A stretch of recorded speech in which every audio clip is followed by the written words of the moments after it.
Hello friends, welcome to RJ online academy. இந்த வீடியோவில் TET exam சம்மந்தமான ஒரு அப்டேட்டை தான் நம்ம இந்த வீடியோவில் பார்க்க போகிறோம். அதாவது ஆசிரியர் தகுதி தேர்வு சம்மந்தமான ஒரு தகவலை இந்த வீடியோவில் நம்ம பார்க்க போகிறோம். இது செய்தித்தாளில் வந்த அந்த நியூஸை தான் நம்ம இங்கே பார்க்க போகிறோம். 2024 வருடாந்திர தேர்வு அட்டவணையின்படி, அதாவது டிஆர்பியோட 2024 தேர்வு அட்டவணையின்படி 2024 ஏப்ரல் மாதம் நோட்டிஃபிகேஷன், அதாவது டெட்டு தேர்வுக்கான நோட்டிஃபிகேஷன் வந்திருக்கணும்.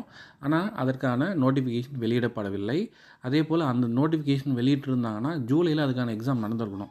ஸோ இது மாதிரி எதுவுமே 2024 வருடம் முழுவதும் அந்த நோட்டிஃபிகேஷனும் வரல, அதற்கான தேர்வும் நடத்தப்படவில்லை அப்படின்னு சொல்கிறாங்க. இதனால் பிஎட் பட்டதாரிகளும் இடைநிலை ஆசிரியர் பயிற்சி முடித்த ஆசிரியர்களும் மிகுந்த மனவேதனைக்கு உள்ளாகியுள்ளனர் அப்படின்னு சொல்கிறாங்க. இது குறித்து அதாவது இந்த 2025 இந்த டெட் தேர்வு நடக்குமா அப்படின்றத டிஆர்பியோட ஒரு உயர் அதிகாரி ஒருவரிடம் கேட்டபோது, டெட் தேர்வு நடத்துவதற்கான அரசின் அனுமதி கிடைத்ததும் உடனடியாக அறிவிப்பு வெளியிடப்பட்டு தேர்வு நடத்தப்படும் அப்படின்னு சொல்கிறாங்க.